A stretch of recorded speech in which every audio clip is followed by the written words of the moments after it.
Hello and welcome to the Growing Healthy Families podcast. I'm your host, Dr. Scott Haggerty. On this show, I interview the world's top health experts so that you can know with certainty what it takes to give your family a life of epic health and wellness. As parents, we don't want to see our kids struggle. I knew that he had the potential, and I knew that something needed to be done. It was hard. We would get frustrated. We didn't know how to deal with it. I was more emotional about it. Sure that, we're here. Amen to that, brother. Amen to that. Hey moms and dads, this is Dr. Scott back here with the next episode of the Growing Healthy Families, Dr. Scott's Quick Tips. So moms and dads, one of the things that I hear on a daily basis from parents that we work with, from colleagues, from our friends, and all of the people that we know is that there is this constant ongoing struggle of how do we take care of ourselves, right? The term is loosely called self-care. But moms and dads, let's just talk about this from very practical terms. Every mom and dad is busy. You have got a life that is filled with responsibilities. And as your kids get older, you know that there's more and more and more that you're being called to do on a daily, weekly, and monthly basis. And I hear, so many parents saying, I just don't know how to find time to get exercise into my daily routine. I find it so hard to not rely on fast food. I find it so hard to take time for me. And moms and dads, these are such real struggles and real battles. And, one of the conversations that I was having last evening that I thought was extremely relevant was a woman who is a marketing executive. She works in a very high stress job with tons of responsibilities, and she's got a very busy family. Kids are active in soccer and just a lot of different things that pull her in a million different directions. And we talked about this awareness that there is a need to do more to take care of herself. And she knows that she just does not feel like she's at her best because she can't take care of her the way that she wants to. And so, moms and dads, let's talk about some very practical strategies that we can utilize in our own homes and in our own lives to help to make this self-care concept a little bit more relevant. So, I find that in my experience in working with parents and even in my own home and my own life, and my wife and I apply this very specific principle, is that you have to carve out time for your own exercise in times where nothing else is pulling at you. Because, many people think, well, I need to go to work, and then after work, I'm going to come home and I'm going to exercise. And I find that the fail rate on that is extremely high. Because if you get home, then there is a great likelihood that life is going to pull you in a million different directions, and most of those are away from you having your time for your exercise and stretching routine, time for your cardio, time for your meditation, whatever your self-care regimen is. So moms and dads, what I have implemented over the course of the last 15 years is I have become a morning workout person without fail. Because if I try to do my exercise in the evening, I'll never get it done. And, and honestly, as most of you are aware, right? Like, even if you do have the time and you have kids, the time with the kids is going to be something that's so fleeting that if you don't take advantage of those times in the evening, then you're going to lose that time and you can never get it back. But if you carve out time in the morning so that you can get your half an hour of exercise in, then it makes it easier for you to be successful. And so it's really, more than anything, it's about stacking the deck in favor of your own success. And so, it might mean having to go to bed an hour earlier. It might mean, having to, not watch your favorite show in the evening. But, the trade-off is that you can do more to ensure your own long-term quality of life because you're carving out that time that is your time to take care of your own health. And I find that, by getting into a routine where, 5 to 7 days a week, we do something. The regimenting is really something that most people find a great comfort in. And we're not talking about you have to work out to the extremes every day, right? It's, typically your body's going to need some recovery windows where, maybe 3 or 4 days a week, you're doing something a little more intense. Maybe you're doing some weight training. Maybe you're doing some high intensity yoga. Maybe you're doing calisthenics. Maybe you're going to the gym, whatever works for you. But, having recovery windows is going to be every bit as important as is the training. And so, on your 3 or 4 higher training days, you go and you do hard work. And then on the other days, you spend time where you're doing, some recovery, where you're doing days where it's really more devoted to stretching and mobilities and things along that lines that aren't specific to trying to improve fitness.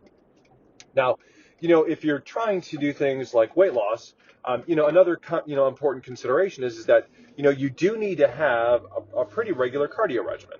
And from that perspective, the best way to implement cardio into your routine is if you only have one time slot per day where you can guarantee that you can get it in, the absolute best time to put it into your day is going to be very first thing in the morning after you get up. Get your, drink a couple of big glasses of water, get at least 20 ounces of water into your system. If you're really trying to take some excessive fat off, then a great thing to do is to maybe have a glass of tea or a cup of coffee in addition to your water, because what that'll do is it'll increase this process called thermogenesis. So increases body temperature, increases metabolic rate, and so it'll help you to dip into those fat reserves most effectively. Because when you fast for a prolonged period over the night, when you wake up in the morning, you've been dipping into fat reserves all night long to keep your body running on a normal even keel. And so if you take advantage of that, you can tap right into those fat reserves and get maximum fat burn by doing varied intensity cardio first thing in the morning. When I say varied intensity, some people can do steady state, and I tend to find I do relatively well with steady state cardio, walking uphill and just varying heights and things like that. But a lot of people, especially if you're struggling, you need to vary the speed and the intensity of the training in intervals where you'll work yourself up to maybe say a 30-minute or 30-second sprint and a 1-minute recovery period, and doing things like that, or changing elevations frequently so that you're having to work hard for a short period of time and then you bring it down and you recover. But those windows help to keep the metabolism always guessing and having to respond and going up and down, up and down, up and down. And if you do that for 30 or so minutes, it's a big spike to the metabolic rate. And then if you put that into your regimen, if you're in the fat loss phase and you do cardio like that 5 to 7 days a week, what you'll find is that your metabolism will really spike. So putting those things in the beginning of the day when there's nothing else, no kids, no family, no work, no other responsibilities pulling at you, increases your likelihood for success dramatically, and it's the most effective time of day, especially if your target is for fat loss. Now, obviously, if you're talking about you're a guy and you're trying to add muscle mass, that's a little bit different conversation because you need to have calories in your body so that you're not attacking the muscle mass when you do exercise. But from a timing perspective, that tends to be the best and most effective time of day for you to be able to get a workout in when you're not going to be pulled in a million different directions. The other side is food prep. So moms and dads, I will tell you that the ultimate key to success when it comes to eating healthy is once you have the right plan in place, is you have to plan ahead so that you leave nothing to chance when it comes to your meals. And what I mean by that is, most people who are successful will take anywhere from, 1 day, 2 days out of the week, and they'll prepare their meals in advance so that when they go to work, when they travel, they have meals prepared. Maybe it's bars that you're eating, your shakes, anything like that you're going to be consuming, that you'll have those things prepared in advance or as much as possible in advance so that when you are out on the road or when you are at work, you're less tempted to go and get fast food, things that are going to take you away from what your goals are.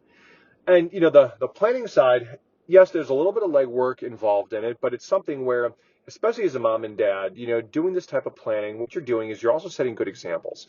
And moms and dads, I think that this is an important part of the conversation that we have here is that, health is a lifestyle, and it's not about yo-yoing back and forth in exercise routines and diets.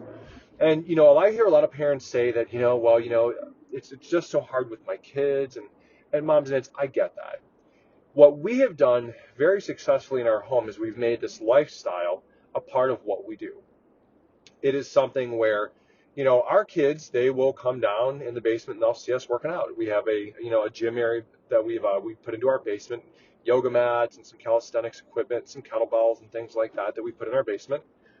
But the kids see that it's part of our lifestyle, and it's very much a part of what they do. They do calisthenics on a regular basis. They'll do push-ups and squats, and they'll do pull-ups. And, we as a family will exercise because it's something that we've made a priority that we do as part of who we are. This is what our lifestyle revolves around, is we actively put exercise in. And the earlier that you put it into the regimen, the easier it gets to make it something that is part of just the lifestyle. But it's never too late. Make it something where if you're on a journey to fitness, incorporate your family. Get your kids involved. Get your husband involved. Do it together. Make it fun. And it doesn't have to be going, to the gym. It can be something where you do a family hike in a local park.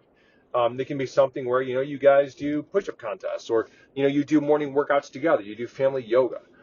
It can be something that is part of the family dynamic where you just make it something that you all do together. And what you'll find is that it tends to be something that becomes fun. When the family is involved and engaged in doing this together, it becomes enjoyable. So, with nutrition too, right? It's a good thing to do this together because you're modeling.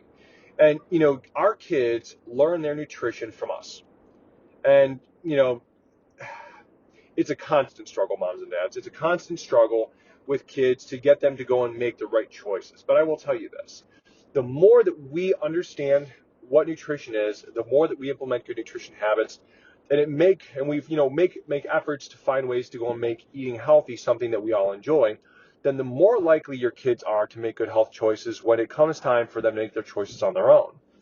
The other side of it is talking about nutrition with your kids also helps them to understand what their decisions of what they mean. And we do this all the time, right? And now granted, we have a bit of a stacked deck, right?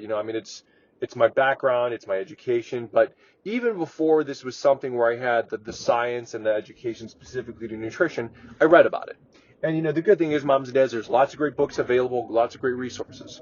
I just did a podcast yesterday with a woman named Sally Fallon Morrell, who is the president of the Weston A. Price Foundation.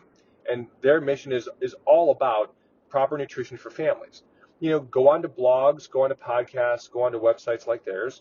Go check out the websites they've created because they're resource sites to help you as moms and dads to have the education so that whether or not you're a doctor, you've got access to the same information that we do. But they make it in a way where you don't have to have the formal training in it to be able to go and make it livable in your own home so that your family can benefit in the exact same ways.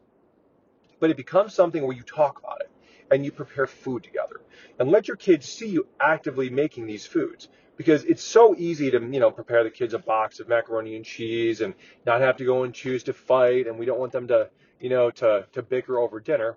But I will tell you, moms and dads, when you fight the battles while they're young, then you stack the decks in favor of them being healthy adults.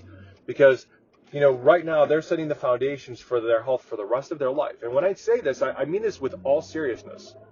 If we do not stack the deck in favor of our kids having good nutrition habits, they will turn into, with 100% certainty, sick adults. Take that in for a sec. What we feed our kids now is setting the stage for the rest of their life's health. And so if we teach them to eat fruits and vegetables and good healthy meats and proper fats and controlling their sugar intake and portion control and moderation and eating the right types of foods, and they do it young, and we fight the battles while they're young, while we have some control, then you stack the deck in favor of them being able to be successful, healthy adults. But if we, unfortunately go down the road of, not wanting to fight over food and not getting them to consistently try foods, then what you're going to find is that they'll become progressively sicker as they become teenagers and adults, and they'll experience all kinds of different health conditions that are lifestyle related. And moms and dads, this is something that I want to bring to your attention. 95% of all illnesses are lifestyle. Digested, 95%. This is the science, these are the facts. So, and lifestyle is what we put into ourselves and what we're exposed to. So the nutrition that we are giving to our children needs to be high density, high quality stuff when they're young. So as a mom and dad, it becomes really important that we set the foundations for our kids to eat wide varieties of healthy foods.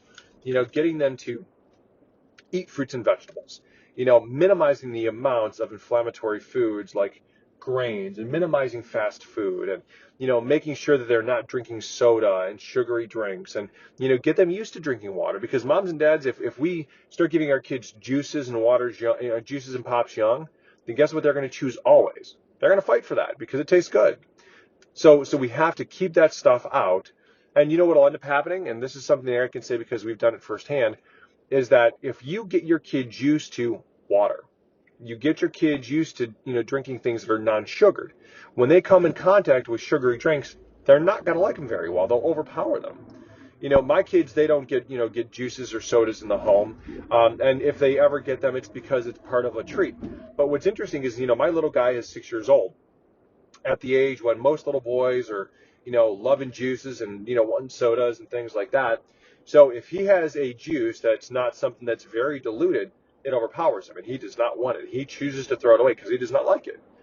But it's because his brain has never gotten used to it. And this is all a brain thing, moms and dads. And so it's about training our kids at a very, very young age that this is what we do.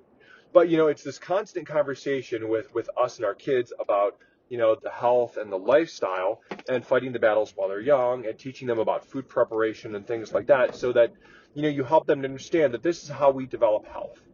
And, don't teach in a way that is talking at them, engage them in the conversation, right? One of the things I do all the time with the kids that I care for is I put them in a position of I want them to make decisions. And what I mean by that is I will do it in very simple questions like, so Joey, if you have a choice between eating this apple and the apple's going to make you healthier versus eating this popsicle and the popsicle is going to make you sick, which one would you rather have? Something that's going to make you healthy or something that's going to make you sick? And all of a sudden, you see little Joey who loves his popsicles thinking, wow, so I eat the popsicle, it can make me sick. And it's this constant conversation about the foods and the consequences of the foods where they may not always make the right choices, but you constantly put the thought process into their head because, kids are smart, right? Kids are rational. They always want to be healthy. And if they start getting in their mind that my choices can make me sick, guess what they start to do? It builds up and they start making different choices. Because what you need to do is empower your kids to make the right choices by getting them involved in the conversation and not talking at them, talking with them. And it's the lifestyle choices that we start having with them that where they'll start making different choices because they understand. And I know this is a bit of a digression, moms, but I wanted to make sure that this was a conversation that we're talking about because, so if your goal is to, create greater health in your family, it needs to become something where we carve out time for it and it becomes something that we actively talk about, something that we actively learn about, and something that it's not just mom is trying to do it by herself or dad's trying to do it by himself, that we as a family make the decisions to do this together. And what'll happen is even if your kids give you some pushback in the beginning, if you hold your ground, everyone gets hungry and they'll start eating the better food choices if you don't have the crappy food choices available. And so, if you keep the mac and cheese out of the house and if you keep the sweets out of the house and you keep the candy and you keep the garbage food and you keep the Pop-Tarts and the cereals out of the house, they'll go for the healthy choices if that's what you provide. And then they'll start developing a palate that chooses those things because when they're exposed to it enough and that's what's available, that's what they're going to learn to eat. The brain requires tasting new healthy foods at least 25 times. So moms and dads, I hope that this conversation is helpful to you. If this is something that is beneficial to you, make sure that you let us know. Send us a message on Facebook. Shoot us an email through the Growing Healthy Families Facebook page. Let us know that this was valuable. Make sure that you go on to iTunes or Stitcher, wherever you listen to us, and make sure that you give us a rating, a comment, a review, and make sure you subscribe to the podcast because we want to continue to pump out awesome content for you and for your family so that we can create lives of epic health and wellness. Make sure that you share this because the reason for this is all about the mission. We need you to help us to grow the mission of health so that we can reach more moms and dads to build a community, build a world of greater health for our families and for our children. So moms and dads, this is Dr. Scott. God bless you all. Be elite. Thank you for listening to the Growing Healthy Families podcast, the world's #1 source for health education. Make sure to go to iTunes or wherever you listen to podcasts and give us a review. Make sure to follow us on social media at the links listed in the show notes and let us know what area of health you are struggling with so we can get you and your family on the road to epic health.